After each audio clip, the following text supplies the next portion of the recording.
जय माँ काली। तो आज के इस वीडियो में हम बात करेंगे कि अगर आप माँ काली की पूजा करते हैं या किसी भी देवी देवता की पूजा करते हैं या उनकी साधनाएं करते हैं, तो ऐसे में उनकी साधनाएं करने के बाद भी आपको शक्तियाँ क्यों नहीं मिलती। आप में से काफ़ी सारे व्यक्तियों का ये प्रश्न होगा कि हम तो पूजा पाठ भी करते हैं, हम तो साधनाएं भी करते हैं, हम तो जप भी करते हैं, मंदिर भी जाते हैं, लेकिन फिर भी हमें शक्तियाँ क्यों नहीं प्राप्त होती। और जो अन्य व्यक्ति होते हैं वो कुछ ही दिन की साधना करते हैं या सेवा करते हैं, पूजा करते हैं, उन्हीं में उनको शक्तियाँ भी प्राप्त हो जाती है। तो हम ऐसी क्या गलती कर रहे हैं या हम ऐसा कौन सा कार्य है जो अन्य व्यक्ति करते हैं और हम नहीं कर रहे हैं, जिस कारण से हमें शक्तियाँ नहीं मिलती। तो उसके पीछे के क्या कारण है। तो आज के इस वीडियो में मैं आपको आपके इन सभी प्रश्नों के उत्तर देने का प्रयास करूंगी और आपको समझाऊंगी कि आपके साथ ऐसा क्यों होता है और आपको कौन से ऐसे कार्य हैं जो आपको नहीं करने चाहिए और कौन से कार्य आपको करने हैं। तो अगर आप भी इस बारे में जानना चाहते हैं तो वीडियो को पूरा ज़रूर देखें। और इसके साथ ही अगर आप हमारे चैनल पर नए हैं और हमारी वीडियो को पहली बार देख रहे हैं तो हमारे चैनल को सब्सक्राइब करना बिल्कुल भी ना भूलें और इसके साथ ही नोटिफिकेशन बेल को प्रेस करके ऑल पर ज़रूर क्लिक करें ताकि इस प्रकार की जानकारियाँ सबसे पहले आप तक पहुँचें। तो चलिए वीडियो को शुरू करते हैं। तो इतनी पूजा पाठ या जप करने के बाद, साधना करने के बाद भी आपको शक्तियाँ प्राप्त नहीं होती, तो इसके पीछे का सबसे बड़ा कारण है कि आपकी साधना में श्रद्धा तो है लेकिन समर्पण नहीं है। श्रद्धा यानी कि आप विश्वास करते हैं कि हाँ ये देवी है या देवता है, हम पूरे भाव के साथ उस भगवान की पूजा कर रहे हैं या उस देवी की उपासना कर रहे हैं, लेकिन समर्पण का अर्थ होता है कि खुद को माँ के या उस देवी या देवता के चरणों में खो देना, सब कुछ उन्हीं को सौंप देना। चाहे आपके साथ गलत हो रहा है, चाहे आप सही कर रहे हैं, आपने सब कुछ उस देवी या देवता के ऊपर ही आपने सौंप देना है। खुद को आपने उस देवी के चरणों में समर्पित कर देना है।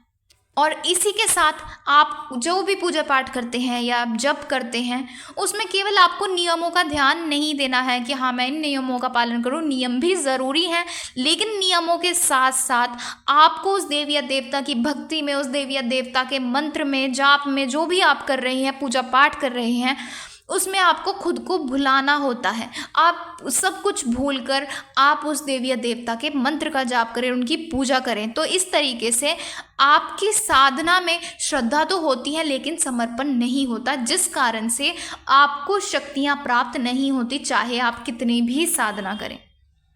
अब उसके बाद अगला जो सबसे बड़ा कारण है वो है शक्तियाँ कभी आपको मांगने से नहीं मिलती।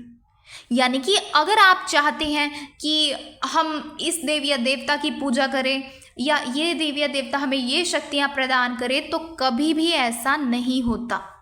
आपको कभी भी उस देवी या देवता से ये नहीं मांगना है कि मुझे सवारी आए या मुझे शक्तियाँ प्राप्त हो। आपको कभी भी अपने मन में इस तरीके की बातों को नहीं लेकर आना है, क्योंकि सबसे पहले तो मैं आपको यही बता देती हूँ कि जो देवी देवता होते हैं वो स्वयं हमारा चुनाव करते हैं, वो स्वयं हमें अपनाते हैं। तो इसलिए हम कोई नहीं होते कि हम किसी देवी या देवता का हम चुनाव करें कि ज़्यादा ये वाले शक्तिशाली देवता हैं या ये देवी ज़्यादा शक्तिशाली है, तो क्यों ना हम इनकी पूजा करें, फिर हम इनसे शक्तियाँ प्राप्त करें, इनसे सिद्धियाँ हासिल करें। तो ऐसा नहीं होता।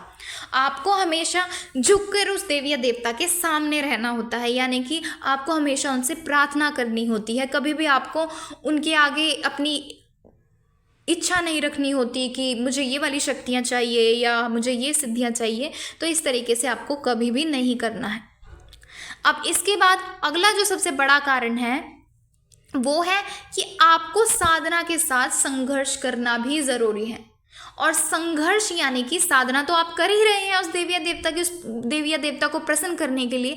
यहाँ पर संघर्ष का अर्थ ये है कि आपको आपके मन में जो वासनाएं हैं, क्रोध है, द्वेष है, ईर्ष्या है, दूसरों के प्रति गलत विचार है, गलत भावनाएं हैं, आपको इन सब का त्याग करना है। इन सभी के साथ आपको संघर्ष करना है, क्योंकि जो माँ की ऊर्जा होती है या जो दिव्य ऊर्जाएं होती हैं वो कभी भी अशुद्धि में नहीं ठहरती। अशुद्धि यानी कि अगर आपका मन अशुद्ध है, मन में गलत विचार है, तो कभी भी देवीय शक्तियाँ आपके पास नहीं आएंगी और ना ही आपको शक्तियाँ प्राप्त होंगी।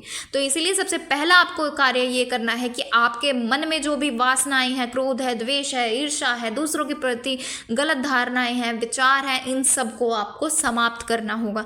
तभी जाकर आप जो साधना करेंगे, आप जो पूजा पाठ करेंगे, उनसे आपको शक्तियाँ प्राप्त हो सकती हैं।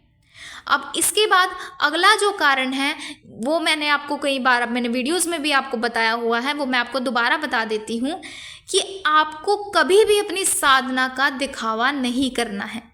क्योंकि काफ़ी सारे व्यक्ति ऐसे होते हैं जो केवल दिखावे के लिए पूजा करते हैं या केवल अपनी मनोकामना की पूर्ति के लिए पूजा करते हैं। तो आपको ऐसा बिल्कुल भी नहीं करना है। आपको सचमुच माँ के साथ या उस देवी देवता के साथ जुड़ना है।